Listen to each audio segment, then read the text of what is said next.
নিজেদের খামারের দুধ দিয়ে মিষ্টি তৈরি করে মাত্র কয়েক মাসেই স্বাদের দুনিয়ায় নতুন চমক ফেলে দিয়েছে পটুয়াখালী পৌরসভার বনানী মোড়ের মুসলিম সুইটস অ্যান্ড রেস্তোরাঁ। অন্যান্য দোকানের মিষ্টিগুলো যেখানে 20 টাকা দামে বিক্রি হয়, সেই তুলনায় মুসলিম সুইটসের মিষ্টিগুলো মজা হওয়া সত্ত্বেও এখানে 15 টাকা করে আমরা পাচ্ছি। অন্যান্য দোকানের মিষ্টিগুলোর থেকে এই মিষ্টি খুব সফট এবং খেতেও খুব সুস্বাদু। নিজেদের খামারের বিশুদ্ধ দুধ দিয়ে তৈরি এই মিষ্টি শহরের গণ্ডি পেরিয়ে এখন জেলার নানা প্রান্তে মানুষের মুখে মুখে প্রশংসা কুড়াচ্ছে। বাড়ি বাউফল, ঠিক আছে, আমি মাঝে মধ্যে এদিকে আসার পর এখান থেকে বেশিরভাগ একটু মিষ্টি নিয়ে যাই। দোকানটা খোলার পর থেকে এখানে মিষ্টি আমার অনেক ভালো লাগে। আমার বাচ্চা কাচ্চার ফ্যামিলি এই মিষ্টিগুলো অনেক পছন্দ করে। প্রতিদিন ভোর হতে ব্যস্ত হয়ে পড়েন কারখানার কারিগররা। কাঠের উনুনে জাল দেওয়া হয় চিনির শিরা, কখনো কখনো প্রয়োজন অনুযায়ী ব্যবহার হয় গ্যাসের চুলাও। প্রথমে সুতি কাপড়ে ছেঁকে নেওয়া হয় দুধ, তারপর তা চুলোয় চাপিয়ে আধ ঘন্টা জাল দেওয়া হয়। এরপর উষ্ণ দুধে যোগ করা হয় টক পানি ও বিশুদ্ধ পানি। এই প্রক্রিয়ায় দুধ থেকে আলাদা করা হয় ছানা। অবাক করার মতো বিষয় হলো 13 কেজি দুধ থেকে মাত্র 2 কেজি ছানা পাওয়া যায়। পরে এই ছানাকে ভালোভাবে শুকিয়ে তাতে সামান্য পরিমাণ ময়দা মিশিয়ে তৈরি করা হয় গোলাকৃতির বল, যা চিনির শিরায় জাল দিয়ে তৈরি হয় সুস্বাদু রসগোল্লা। রসমালাই, দধি, মিষ্টি সবই ভালো। এখানে ভিতরের যে পরিবেশ খুবই সুন্দর এবং মনোরম পরিবেশ। এখানে মিষ্টি খুবই ভালো লাগে এবং সুস্বাদু। ফার্মের দুধ থেকে পিওর ছানা দিয়ে মিষ্টি তৈরি করি আমরা।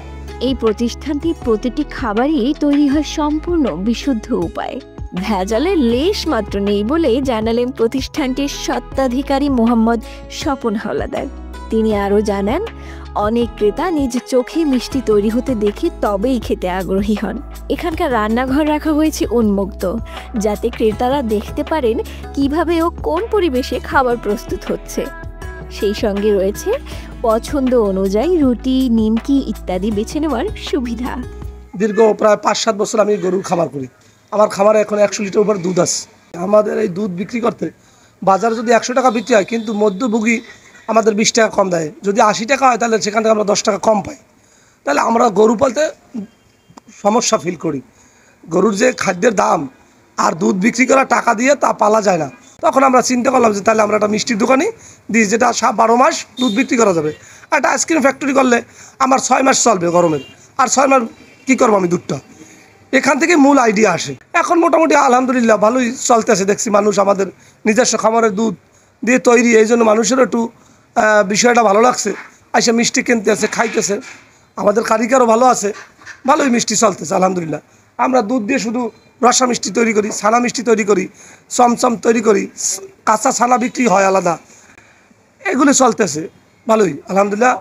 চিন্তা করলাম যে কর্মচারী যে বিল আসে শুধু মিষ্টি দিয়েই তো বাকি সময় বসে থাকা যায় না। আবার দেখা যায় একজন একটা পরোটা খাইতে আসলে একটা মিষ্টি খায়, একটা ছানা খায়, কি একটা মালাই খায়, কি 2-5টা বাসায় নেয়।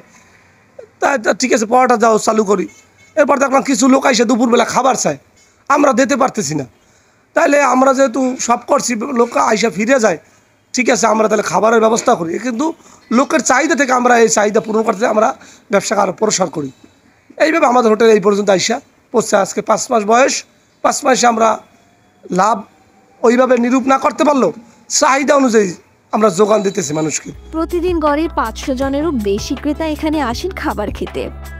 বাসি খাবার এখানে বিক্রি করা হয় না। এই নীতির কারণেই ক্রেতারা বারবার ফিরে আসেন মুসলিম সুইটস অ্যান্ড রেস্তোরাঁয়।